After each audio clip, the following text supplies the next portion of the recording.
The book of Leviticus, chapter 23, verse 1, Leviticus 23 and 1, Leviticus, the 23rd chapter, and the first verse. The special festivals. The Lord said to Moses, tell the Israelites the Lord's chosen festivals at holy meetings. These are my special festivals. Sabbath. Work for 6 days, but on the seventh day, the Sabbath will be a special day of rest, a holy meeting.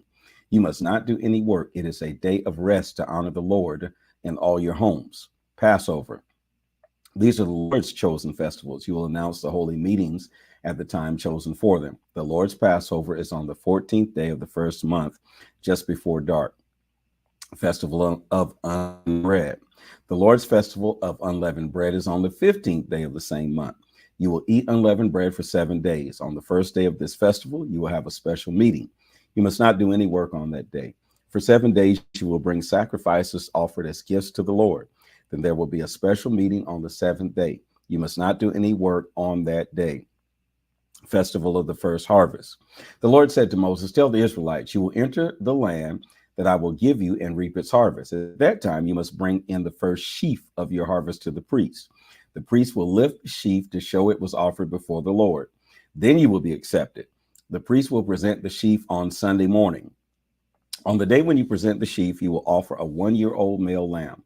There must be nothing wrong with that lamb. That lamb will be a burnt offering to the Lord. You must also offer a grain offering of 16 cups of fine flour mixed with olive oil. You must also offer 1 quart of wine. The smell of that offering will please the Lord. You must not eat any of the new grain or fruit or bread made from the new grain until you bring that offering to your God. This law will always continue through your generations wherever you live. Festival of Harvest. From that Sunday morning, the day you bring the sheaf to be presented to God, count 7 weeks. On the Sunday following the 7th week, that is 50 days later, you will bring a new grain offering to the Lord. On that day, bring 2 loaves of bread from your homes. The bread will be lifted up to show it was offered to God. Used yeast and 16 cups of flour to make those loaves of bread. That will be your gift to the Lord from your first harvest. With these grain offerings, bring 1 bull, 1 ram, and 7-year-old male lambs for burnt offerings to the Lord. There must be nothing wrong with these animals. Offer them together with the grain offerings and drink offerings. The smell of these offerings made by fire will be pleasing to the Lord.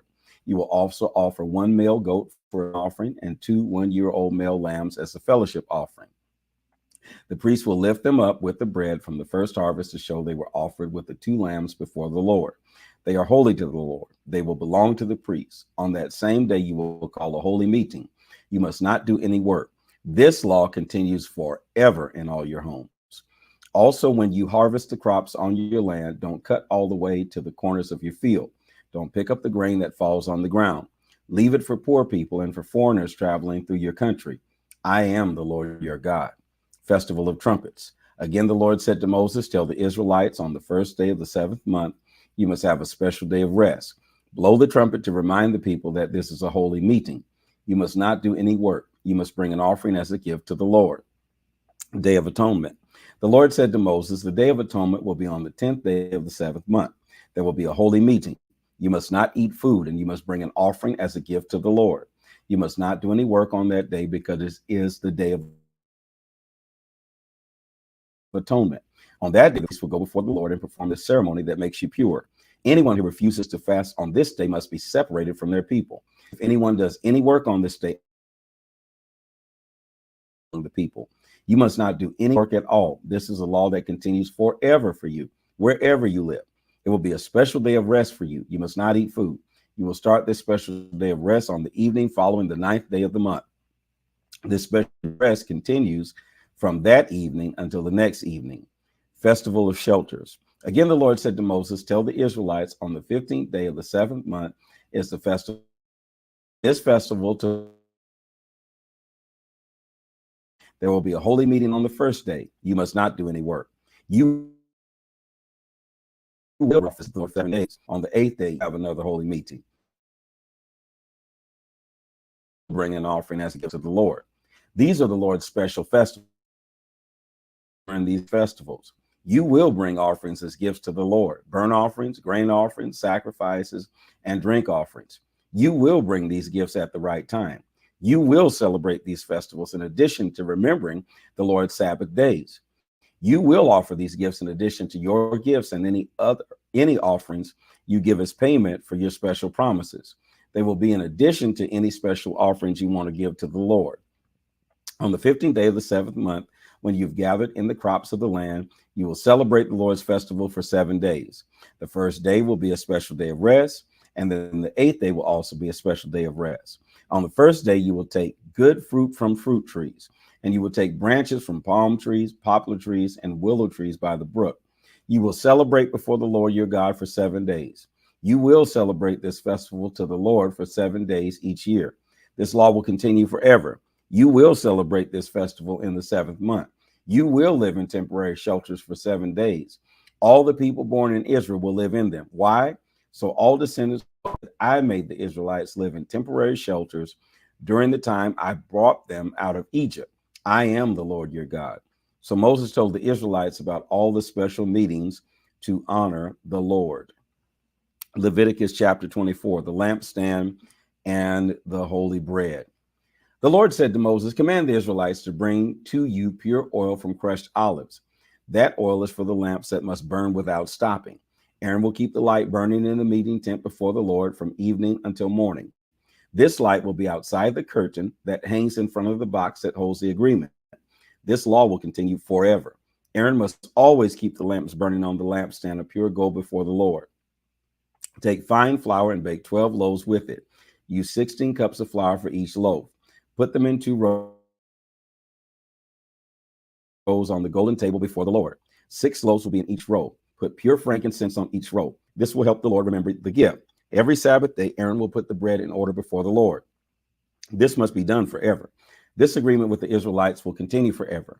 That bread will belong to Aaron and his sons. They will eat bread in the holy place because the bread is one of the special gifts to the Lord. It is Aaron's share forever. The man who cursed God. There was a son of an Israelite woman and an Egyptian. He was walking among the Israelites. The Israelite son began cursing, using the Lord's name in a bad way. So the people brought him to Moses. The name of the man's mother was Shelemith, the daughter of Dibri from the tribe of Dan. The people held him as a prisoner and waited for the Lord's command to be made clear to them. Then the Lord said to Moses, bring the man who cursed to a place outside the camp. Then bring together everyone who heard him curse. They will put their hands on his head, and then all the people must throw stones at him and kill him. You must tell the Israelites, anyone who curses their God must be punished. Anyone who speaks against the name of the Lord must be put to death. All the people honor him in a bad way must be put to death. Whoever kills an animal that belongs to another person must give another animal to take its place. And whoever causes an injury to their neighbor must be given the same kind of injury. A broken bone for a broken bone, an eye for an eye, and a tooth for a tooth. The same kind of injury a person gives another person must be given to that person. Whoever kills an animal must pay for the animal. But whoever kills another person must be put to death. This law will be the same for foreigners and for people from your own country. This is because I am Lord your God. Then Moses spoke to the Israelites, and they took the man who cursed to a place outside the camp. Then they killed him with stones. So the Israelites did just what the Lord had commanded Moses. Leviticus chapter 25, a time of rest for the land. The Lord spoke to Moses at Mount Sinai. He said, tell the Israelites, when you enter the land that I'm giving to you, you must let the land have a special time of rest. This will be a special time of rest to honor the Lord. You will plant seed in your field for 6 years. You will trim your vineyards for 6 years and bring its fruit. But during the 7th year, you will let the land rest. This will be a special time of rest to honor the Lord. You must not plant seed in your field or trim your vineyards. You must not cut the crops that grow by themselves after your harvest. You must not gather the grapes from your vines that are not trimmed. The land will have a year of rest. You will still have enough food. There will be enough food for your men and women servants. There will be food for your hired workers and for the foreigners living in your country. And there will be enough food for your cattle and other animals to eat. Jubilee, the year of release. You will also count 7 groups of 7 years. This will be 49 years. During that time, there will be 7 years of rest for the land. On the Day of Atonement, you must blow a ram's horn. That will be on the 10th day of the 7th month. You must blow the horn through the whole country. You will make the 50th year a special year. You will announce freedom for everyone living in your country. This time will be called Jubilee. Each of you will go back to your own property, and each of you will go back to your own family. The 50th year will be a special celebration for you. Don't plant seeds, don't harvest the crops that grow by themselves, and don't gather grapes from the vines that are not trimmed. That year is Jubilee. It will be a holy time for you. You will eat the crops that come from the field. The year of Jubilee, you will go back to your own property. Don't cheat your neighbors when you sell your land to them. Don't cheat one another when you buy or sell land. If you want to buy your neighbor's land, count the number of years since the last Jubilee and use that number to the right price. You are only buying the rights for harvesting crops until the next Jubilee. If there are many years before the next Jubilee, the price will be high. If the years are few, the price will be lower. So your neighbor is really only selling a number of crops to you. At the next Jubilee, the land will again belong to that family. You must not cheat each other. You must honor your God. I am the Lord your God. Remember my laws, obey them, and you will live safely in your country, and the land will produce good crops for you. Then you will have plenty of food, and you will live safely on the land. But maybe you will say, if we don't plant seeds or gather our crops, we will not have anything to eat during the 7th year. I will order my blessing to come on you during the 6th year. The land will continue growing crops for 3 years. When you plant in the 8th year, you will still be eating from the old crop. You will eat the old crop until the 9th year, when the crop you planted in the 8th year comes in. Property laws. The land really belongs to me, so you cannot sell it permanently. You're only foreigners and travelers living on my land with me. People might sell their land, but the family will always get their land back. If someone in your country becomes very poor and must sell their property, a close relative must come and buy it back. If there's not a close relative to buy back the land, the person might get enough money to buy it back. Then the years must be counted since the land was sold. That number must be used to decide how much to pay for the land. The person must then buy back the land, and it will be their property again. But if this first owner cannot find enough money to buy the land back, it will stay in the hands of one who bought it until the year of Jubilee. Then during that special celebration, the land will go back to the first owner's family. So the property will again belong to the right family. Anyone who sells a home in a walled city has the right to get it back until a full year after it was sold. Their right to get the house back will continue 1 year. But if the owner does not buy back the house before a full year is finished, the house that is in the walled city will belong to the one who bought it and to their descendants. The house will not go back to the first owner at the time of Jubilee. Towns without walls around them will be treated like open fields. So houses built in these small towns will go back to the first owners at the time of Jubilee. But about the cities of the Levites can buy back at any time their houses in the cities that belong to them. If someone buys a house from a Levite, that house in the Levite city will again belong to the Levites at the time of Jubilee. This is because houses in Levite cities belong to those from the tribe of Levi. The Israelites gave these cities to the Levites. Also, the fields and pastures around the Levite cities cannot be sold. They belong to the Levites. Rules for slave owners. If anyone from your own country becomes too poor to support themselves, you must let them live with you like a visitor. Don't charge them any interest on money you might loan to them. Respect your God and let those from your own country live with you. Don't charge them interest on any money you lend them. And don't try to make a profit from the food you sell them. I am the Lord your God. I brought you out of the land of Egypt to give the land of Canaan to you and to become your God.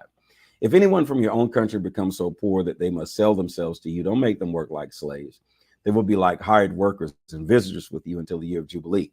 Then they can leave you, take their children, and go back to their family. They can go back to the property of their ancestors because they are my servants. I brought them out of slavery in Egypt. They must not become slaves again. You must not be a cruel master to them. You must respect your God. About your men and women slaves, you may get men and women slaves from the other nations around you. Also, you may get children as slaves as they come from the families of the foreigners living in your land. These child slaves will belong to you. You may even pass these foreign slaves on to your children after you die so that they will belong to them.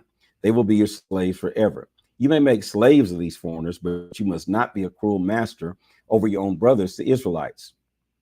Maybe a foreigner visitor among you becomes rich, or maybe someone from your own country becomes so poor that they sell themselves as a slave to a foreigner among you or a member of a foreigner's family. These people have the right to be bought back and become free. Someone from their own country can buy them back, or their uncle, their cousin, or one of their close relatives from their family can buy them back. Or if they get enough money, they can pay the money themselves again. You must count the years from the time they sold themselves to the foreigner up to the next year of Jubilee. Use that number to decide the price, because really the person only hired themselves for a few years.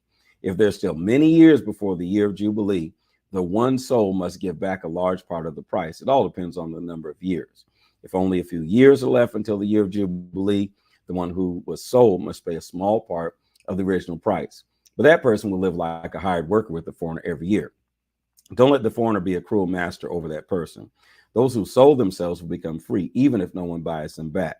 At the year of Jubilee, they and their children will become free. This is because the Israelites are my servants. They are the servants who I brought out of slavery in Egypt. I am the Lord your God.